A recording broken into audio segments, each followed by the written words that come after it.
Syabantranisa. Kami dari 11 IPS 2. Saya akan menjelaskan tentang pemberontakan Haji Waqiah 1854. Jadi di sini Haji Waqiah adalah seorang kaya dari Gudang Batu Serang yang kerap melawan pemerintah kolonial.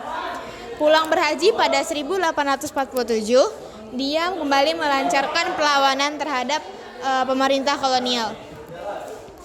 Pertempuran pamungkas terjadi pada 3 Mei 1854. Haji Waqiah dan Tubagus Ishak berhasil lolos dari penangkapan. Pada 1856, Haji Waqiah ditangkap dan dihukum mati. Selanjutnya ada pemberontakan Nyimas Gamparan. Ia memimpin 30 misili perempuan melawan Belanda sejak 1829 hingga era 1830-an. Nyimas Gamparan menolak sistem tanam paksa. Ia menggelorakan perang melawan pemerintah kolonial Belanda di Jasingka, Cikande, dan Balaraja. Perlawanannya berhasil dipadamkan oleh Demang Jasinga, Raden Tumenggung Kartanatangara. Jenazah Nyimas Gamparan dimakamkan di Tanjung Sari, Pabuaran, Kabupaten Serang. Selanjutnya di sini ada pemberontakan petani Banten 1888. Pemberontakan petani di Cilegon, Banten dipimpin Haji Wasid. Perlawanan terhadap pemerintah kolonial ini didorong oleh kondisi rakyat yang semakin sulit karena tingginya beban pajak, kelaparan akibat gagal panen imbas dari meletusnya Gunung Krakatau 1883. Dan keinginan untuk mendirikan kembali Kesultanan Banten yang telah dihancurkan oleh kompeni. Pemberontakan dimulai 9 Juli 1888 dan berakhir pada 30 Juli 1888. Korban tewas di pihak pemerintah kolonial 17 orang dan luka-luka 7 orang. Di pihak pejuang Banten 30 tewas. 11 diantaranya dihukum gantung. 94 lainnya dibuang ke berbagai daerah di Hindia Belanda. Ini adalah contohnya. Selanjutnya ada berdirinya Syarikat Islam 1912. Syarikat Islam atau disingkat SI berdiri di Solo pada tahun 1912. Sebagai wujud baru dari Syarikat Dagang Islam atau SDI yang didirikan oleh Haji Saman Hudi 1905, SI kemudian membuka cabang di berbagai daerah. Syarikat Islam mendapat sambutan baik di Banten, bahkan cabang-cabang SI sampai 1916 telah dibuka di Serang, Labuan, dan Rangkas Bitung. Hasan Djajadiningrat menjadi pemimpin SI Banten. Setelah wafat pada 1920, perannya sebagai ketua digantikan oleh Haji Ahmad Chatib.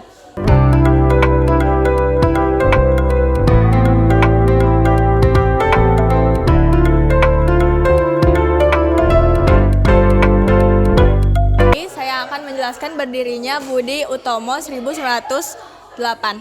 Budi Utomo adalah organisasi modern pertama cikal bakal lahirnya gerakan perlawanan intelektual di Hindia Belanda.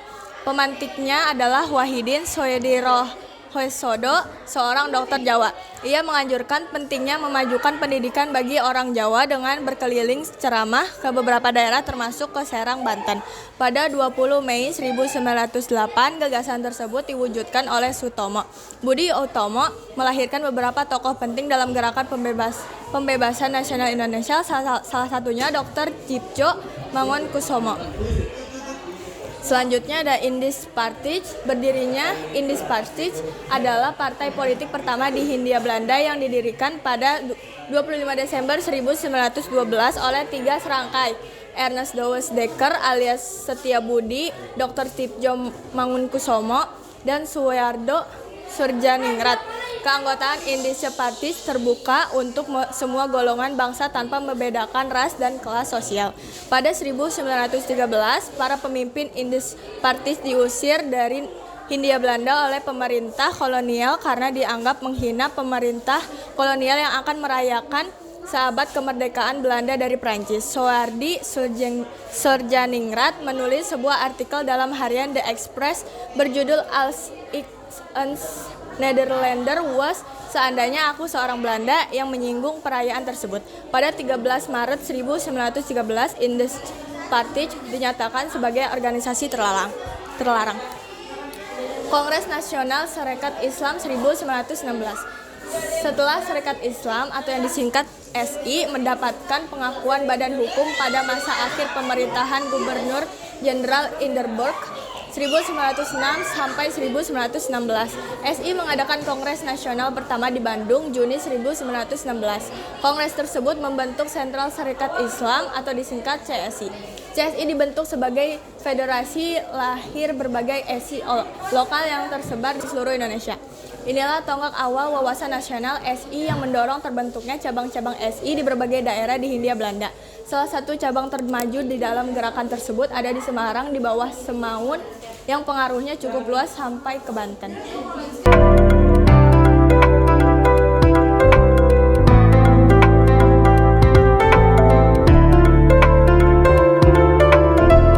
Di sini ada penahanan para pemimpin gerakan kemerdekaan Indonesia.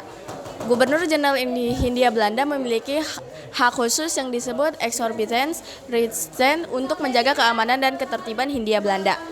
Dengan hak itu, Gubernur Jenderal bisa mengasingkan seseorang yang dianggap membahayakan baik di dalam wilayah kolonial maupun keluar wilayah. Satu persatu para pemimpin gerakan kemerdekaan diasingkan atau dibuang ke daerah terpencil mulai dari Soekarno, Hatta, Sahir, Dr. Cipto, dan ribuan pejuang gerakan kemerdekaan lainnya. Selanjutnya ada peristiwa pemberontakan 1926. Pada 12 November 1926, pecah pemberontakan komunis melawan pemerintah kolonial Belanda. Peristiwa tersebut terjadi secara sporadis di beberapa kota di Jawa dan Sumatera. Banten merupakan salah satu pusat utama pemberontakan. Dari 13.000 pelaku perlawanan yang ditangkap pasca peristiwa 1926, sebanyak 1.300 orang diantaranya berasal dari Banten.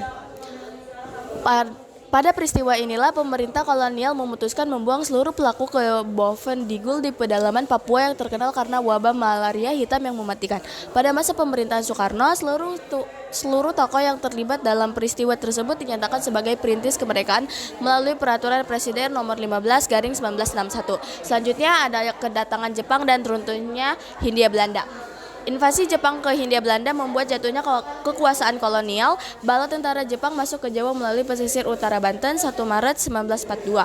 Pada 5 Maret 1942, pemerintah kolonial di bawah Gubernur Jenderal Tjarda van Saterkenburg Statuer menyerah kepada Jepang. Minggu Sinja 8 Maret 1942 di Kalijati, Subang, Jepang menerima penyerahan kekuasaan dari pemerintah Hindia Belanda, menandai berakhirnya kekuasaan kolonial Belanda di Hindia. Selanjutnya ada revolusi sosial di Banten pada tahun 1945 hingga 1946. Setelah proklamasi, beberapa pemuda Jakarta datang ke Banten untuk menyampaikan berita kemerdekaan.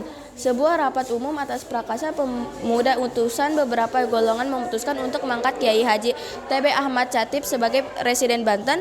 Terjadi perselisihan antara Ahmad Chatip dengan Cimamat, seorang revolusioner yang menginginkan seluruh pejabat pamong praja yang dianggap sekutu Belanda di Banten diganti oleh pemimpin rakyat. Untuk itulah pada Oktober 1945 J. Mamat mendirikan Dewan Rakyat dan mengambil langkah sendiri untuk mewujudkan rencananya. Seluruh bupati yang ada di wilayah Banten diganti. Fenomena yang sama juga terjadi di Sumatera Timur dan di Karesidenan Pekalongan. Selanjutnya yang terakhir adalah kemerdekaan Republik Indonesia 17 Agustus 1945. Setelah kekalahan Jepang atas kutub tersiar luas pada 16 Agustus 1945, sejumlah pemuda menculik Bung Karno dan Bung Hatta ke Rengas Dengklok. Setelah melalui perdebatan panas dan melelahkan di Rumah Laksamana Maeda di Jakarta, semua sepakat bahwa pada 17 Agustus 1945 Bung Karno dan Bung Hatta akan membacakan pengumuman kemerdekaan Indonesia pada pukul 10 pagi. Teks proklamasi kemerdekaan dibacakan Soekarno, dilanjutkan pengibaran bendera merah putih yang dijahit oleh Fatmawati dengan iringan lagu Indonesia Raya karya Wage Rudolf Supratman. Sekian dari kami, kurang lebihnya mohon maaf. Wassalamualaikum warahmatullahi wabarakatuh.